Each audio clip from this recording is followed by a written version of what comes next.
sus colegas y también de informar de manera especial a todos ustedes que me dan el honor de participar aquí de mi canal, pues informarlos en relación a los últimos eventos que pasan aquí en Estados Unidos. Pues he tomado la decisión de grabar este video y de contestar a esta pregunta que va a aparecer en pantalla. Pastor, escuchamos decir que en Estados Unidos se aprobó una ley que está prohibiendo el uso de la Biblia, en específico del Nuevo Testamento. ¿Es eso verdad? ¿Será que la persecución ya comenzó? Esa pregunta no fue mandada por alguien y sí, es mi resumen de las muchas preguntas que llegaron en relación a este tema. Muy bien. Gente, vamos a hablar un poquito de esta ley que el Congreso americano aprobó, donde ya he visto un sinfín de videos, las personas me mandan estos enlaces de gente hablando de este tema, diciendo que comenzó la persecución. Me han llegado noticias de iglesias que están muy preocupadas y que ya comenzaron incluso a sugerir que sería la hora de vender sus propiedades y salir de las grandes ciudades. Se hace mucha referencia a citas de Ellen G. White sobre el tema. Y aunque no voy a mencionar estas citas ahora, entiendo que mucha gente, al ver una noticia como esa, puede pensar que, bueno, es hora de huir a las montañas, es hora de escaparse, es hora de vender las propiedades. Muy bien. Quiero comenzar ese video tranquilizando a todo el mundo, ¿está bien? Aunque esta ley es verdad, es muy importante entender qué es lo que pasa.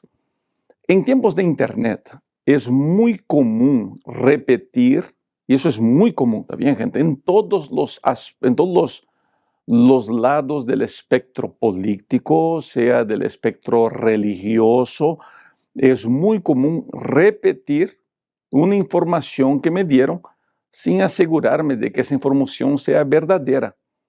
Entonces, no es que las personas mienten en la Internet, las personas cuentan medias verdades y de esa manera generan confusión, generan discusión. Y la mayoría de las personas lo que quiere solamente es tener visualizaciones, ganar dinero en la Internet, creando factoides así, no inventando narrativas que al fin no son verdaderas. Entonces, en este video, yo he tomado el tiempo de imprimir, usted puede ver aquí en mi mesita varios papeles, de imprimir las leyes, imprimir varios detalles de lo que está pasando en Estados Unidos. Pero voy a comenzar tranquilizándole a usted. No hay ninguna ley que prohíba el uso de la Biblia o del Nuevo Testamento. Al parecer esta ley aquí, y les voy a mostrar por qué algunas personas reaccionaron de esa manera, muchos quieren llegar a decir que esta ley americana es una prohibición al uso del Nuevo Testamento. No es así, también no es así. No hay ninguna persecución comenzando, no hay ningún ataque a la libertad de religión comenzando en Estados Unidos. Es muy importante, querido amigo, querida amiga que me escucha, es muy importante tener cuidado con materiales alarmistas, ¿está bien? Tener mucho cuidado con materiales alarmistas. ¿Qué son materiales alarmistas? En el contexto adventista del séptimo día, en el contexto de nuestra fe, el alarmismo es usado. Primero, y aquí va la buena intención que puedo imaginarme que hay detrás del alarmismo, es usado por personas que quieren promover una reforma en la iglesia, quieren promover una santificación en la iglesia y piensan que el miedo generado por el alarmismo hará cambios duraderos en la vida de las personas. Yo no creo en cambios que son resultado del miedo. Creo que el miedo nunca es una buena motivación. Por eso soy muy cuidadoso y muy en contra, voy a decirlo así, a mensajes o a predicaciones alarmistas, mensajes que quieren generar miedo, que quieren generar desconfianza. Tengo mucho cuidado con ese material y prácticamente no los consumo, ¿está bien? Y recomendaría no consumir ese tipo de material. Hay mucho material bueno en cuestiones de profecía en la Internet, en la iglesia adventista. Muchos pastores que están presentando la profecía de manera cristocéntrica, de manera coherente, de manera equilibrada. Les recomendaría estos, ¿también? En vez de estar mirando canales que se dedican a inventar situaciones, crear narrativas alarmistas que llegan solamente a crear miedo a la iglesia y de los cuales no sacan ningún provecho.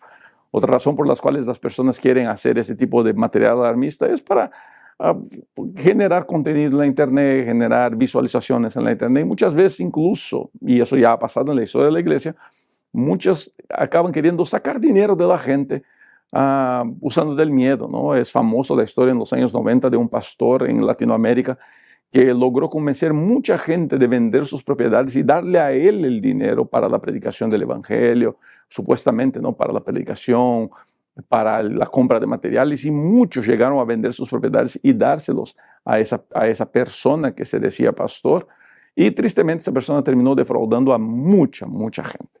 Pues bien, tenga cuidado con mensajes alarmistas. Ahora vamos a hablar un poquito qué fue lo que pasó en el Congreso americano. Muy bien, aquí tengo en mis manos, no sé si se puede ver, pero aquí tengo en mis manos la ley o el proyecto de ley, vamos a decirlo así, ¿está bien? No es una ley todavía, es un proyecto de ley. Aquí en Estados Unidos lo llaman bill. Es un proyecto de ley que tiene como nombre HR 6090.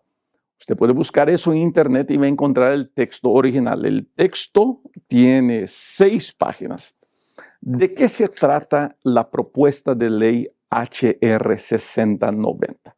Muy bien, la propuesta de ley, el proyecto de ley HR 6090, tiene como objetivo proponer legislación para combatir el antisemitismo en las universidades americanas que reciben fondos del gobierno. ¿Qué es lo que está pasando? Vivimos hoy día en la política mundial un conflicto en el Oriente Medio entre Palestina, el supuesto pueblo palestino, y los judíos, ¿no? Entre Israel allá en la Faja de Gaza. Entonces, es una situación humanitaria muy difícil. No voy a entrar aquí en el mérito de quién tiene razón, quién no tiene razón. Este no es mi objetivo, discutir la política de esa área, incluso porque no soy especialista en ese tema, ¿no? Pero ese conflicto ha generado en Estados Unidos algunas protestas que están saliendo un poco de control. En Estados Unidos, el protestar es un derecho del ciudadano protegido por la ley y en especial por la primera enmienda de la Constitución americana, que le da al ser humano el derecho de libre expresión, le da al ciudadano el derecho de libre expresión. Mas que algunas protestas dejan de ser protestas y pasan a ser vandalismo. Y es lo que pasa, infelizmente, en algunas situaciones, no solamente en este momento de la política americana, eso ya pasó en muchos momentos, tanto en protestas lideradas por las políticas de izquierda como en protestas lideradas por las políticas de derecha. ¿Está bien? Por veces, pues, la gente pierde el control.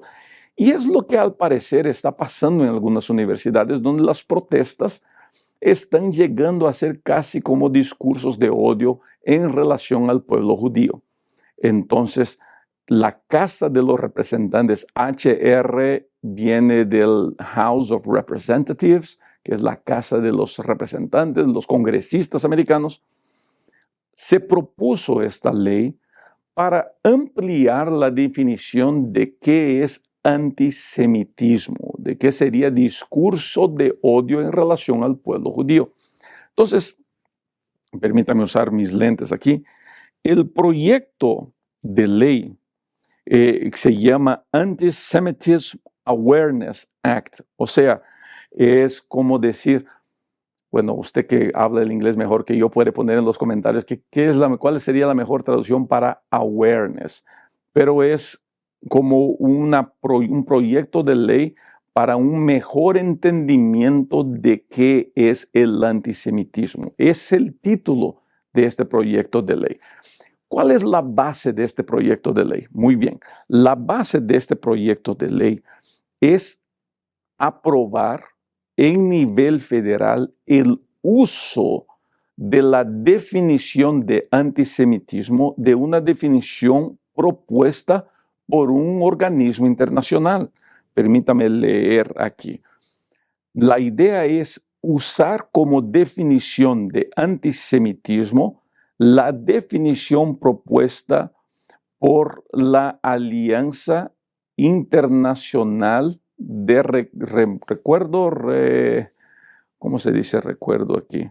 Aquí está, la definición del antisemitismo de la Alianza Internacional para el Recuerdo del Holocausto.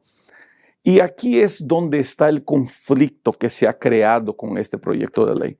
La definición de antisemitismo propuesta por esta Alianza Internacional del Recuerdo del Holocausto es una definición muy abrangente, es una definición que no especifica muchos datos, no da muchas definiciones, y puede darse, y aquí está el problema, puede darse a interpretaciones que llevarían a conflictar con la primera enmienda americana, que es el derecho de libre expresión. ¿Está bien? Entonces, algunos llegan a entender, y les voy a leer porque eso está en español, algunos llegan a creer que esa definición prohibiría a las personas de dar sus opiniones en relación a Israel, por ejemplo, o en relación al pueblo judío. Son esas interpretaciones lo que llevaron a algunos a creer de que esta definición pudiera criminalizar el uso del Nuevo Testamento.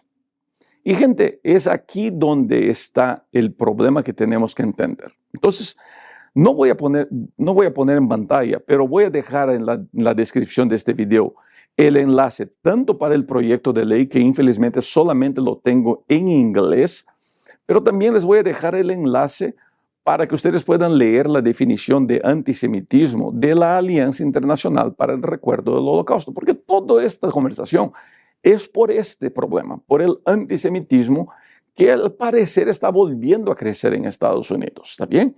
Entonces, ¿cuál es la definición de antisemitismo según esta alianza internacional?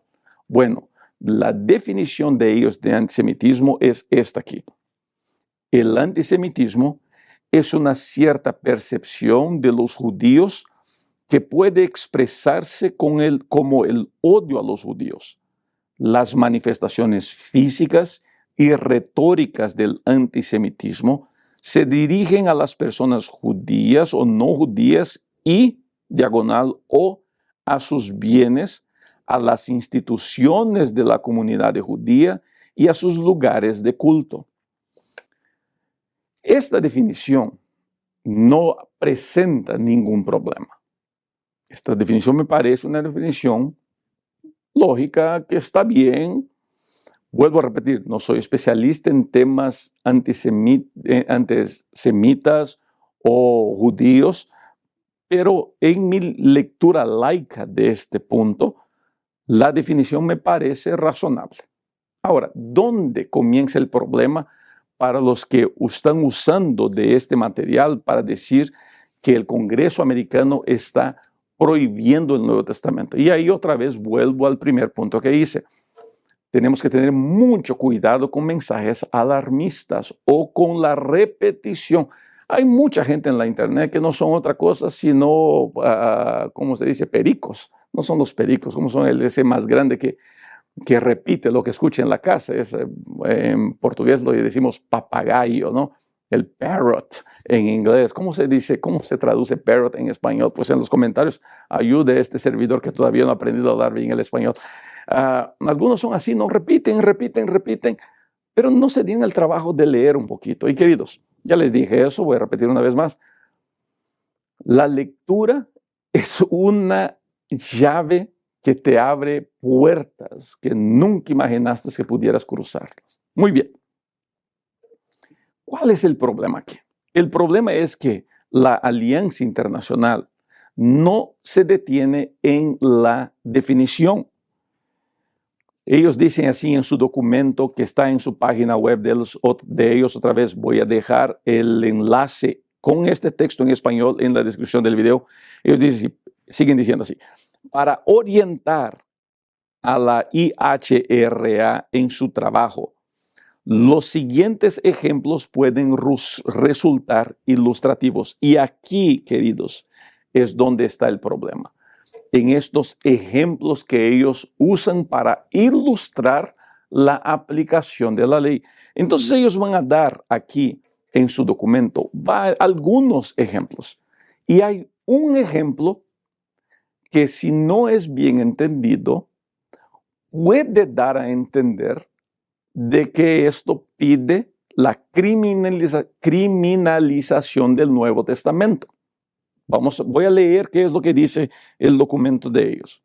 Ejemplo: usar los símbolos y las imágenes asociados con el antisemitismo clásico, entre paréntesis. Por ejemplo, las calumnias como el asesinato de Jesús por los judíos o los rituales sangrientos, para caracterizar a Israel o a los israelíes. Aquí está el punto. Voy a leer sin el paréntesis porque nos va a ayudar a entender mejor este punto. Y voy a poner eso en pantalla porque usted puede leer usted también. Dice así: usar los símbolos y las imágenes asociadas con el antisemitismo clásico para caracterizar a Israel o a los israelíes. ¿Qué es lo que ellos quieren decir? ¿Cuál es mi interpretación de este texto? Otra vez, no he hablado con nadie de la Alianza Internacional, pero al leer ese texto, uno tiene que tener la capacidad de interpretar ese texto sin la emoción de que, ¿y si estos me están queriendo cancelar el libro sagrado, la palabra de Dios? Tenemos que aprender a leer esto sin estar sumergido en emociones. ¿Está bien? Lo que ellos están queriendo decir aquí es que una de las formas de antisemitismo que ellos quieren combatir es que uno juzgue todo el pueblo de Israel o todos los israelíes. Por eso él usa caracterizar a Israel y a los israelíes, que uno juzgue a todo el pueblo judío basado en la afirmación de que los judíos mataron a Jesús. Esto aquí, algunos interpretaron como, interpretaron de que, bueno, entonces ahora decir que los judíos mataron a Jesús es crimen. El Nuevo Testamento dice que el pueblo que fue los judíos, el pueblo judío que mató a Jesús. O sea, y aquí es la conclusión donde muchos llegan, o sea, la Biblia ahora pasará a ser crimen. Leer la Biblia, el Nuevo Testamento, pasará a ser un crimen. Lo que no es verdad, no es verdad. Lo que ellos están queriendo decir aquí es que usar la historia de que Jesús fue muerto por el pueblo judío para caracterizar a todos los judíos. Gente, cuando nosotros decimos el pueblo judío mató a Jesús, no es la expresión más correcta. No fue el pueblo judío que mató a Jesús. Fueron los líderes religiosos del pueblo judío que rechazaron a Jesús, que mintieron en su juicio y que crearon todo ese frenesí para la muerte del Señor Jesucristo. Muchos judíos aceptaron a Cristo. Entonces, lo que ellos no quieren es que se caracterice al pueblo judío como un pueblo asesino. Ahora, la argumentación que muchos congresistas americanos están haciendo es que esta definición de la Alianza Internacional es una definición mala. Y eso entra al campo de la política. Y en el mundo de la política, gente, uno usa todos los argumentos posibles para ganar sus batallas. En Estados Unidos, cada congresista representa un área de la ciudad. Al hacer estas expresiones, al ir a la internet, los congresistas diciendo, mira que esa ley quiere cancelar la Biblia. El intento de ellos es con que el pueblo llame a sus congresistas para que no aprueben esta ley. Y es así que funciona la política en Estados Unidos. El pueblo llama a su congresista y le exige que esa ley no sea aprobada. Entonces, ese es el intento que está por detrás de eso. Muchos congresistas, tanto en el lado demócrata como en el lado republicano, están en contra de esta definición y dicen que esta definición es muy exagerada. Vuelvo a repetir, yo, Rubén, no tengo opinión en relación a este tema. No puedo decir ni que sí ni que no, porque no es mi área de estudio si esta definición está bien o está mal. Pero decir que esta ley quiere cancelar o está prohibiendo el uso del Nuevo Testamento es un exagero. Es un exagero. Ahora, dejemos esto a un lado y vamos a hablar sobre el proceso de leyes americanas. Las leyes americanas, y aquí tengo, voy a dejar estos enlaces también en la descripción del video para que usted vea. Para que un proyecto de ley se transforme en una ley en Estados Unidos, algunos pasos tienen que ser seguidos.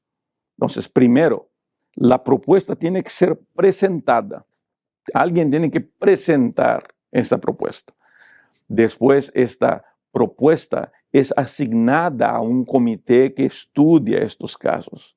Entonces, después que estos comités leen y estudian la propuesta, esa propuesta es llevada al Congreso para aprobación.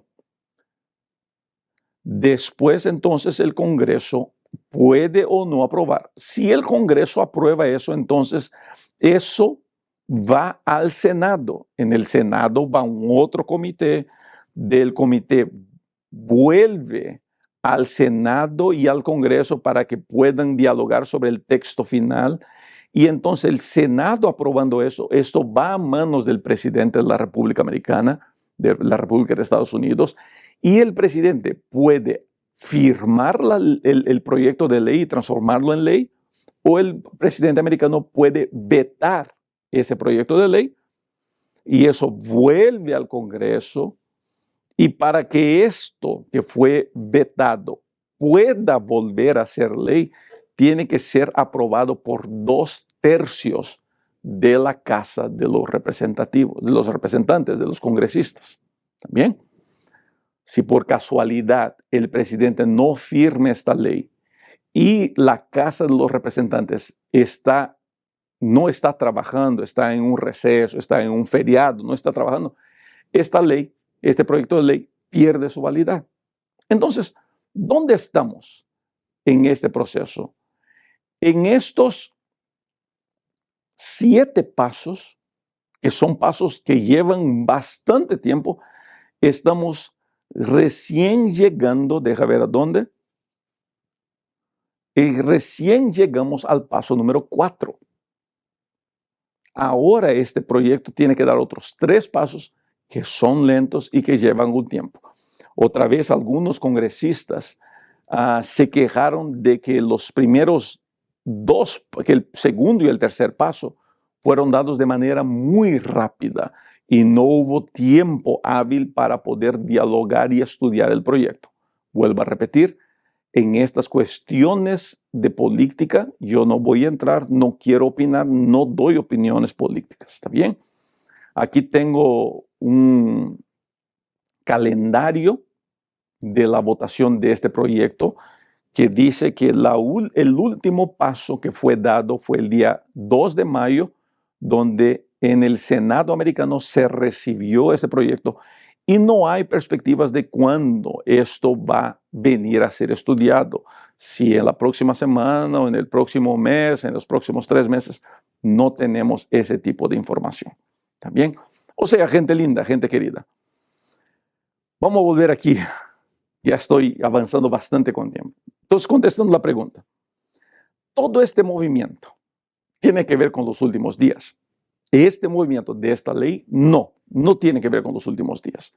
Nosotros estamos en los últimos días de la humanidad de esta tierra, yo tengo seguro eso en mi corazón, y esta ley específica, este proyecto, no tiene nada que ver con eso. ¿Está bien? Ahora, Elena de White habla de que en los últimos días, ya cerquita a la venida de Cristo, haberán leyes que restringirán el derecho de culto y la libertad de culto a los que son fieles a Dios, a los que tienen el sello de Dios. Esta ley no es una de ellas claramente. Está bien, claramente. Así que no se dejen engañar o no permitan que las personas usen una mala información para generar todo un miedo y todo un desconforto ahí en su iglesia. Vuelvo a repetir, gente, hay que tener muy claro en nuestro corazón qué es verdad, qué es mentira y en especial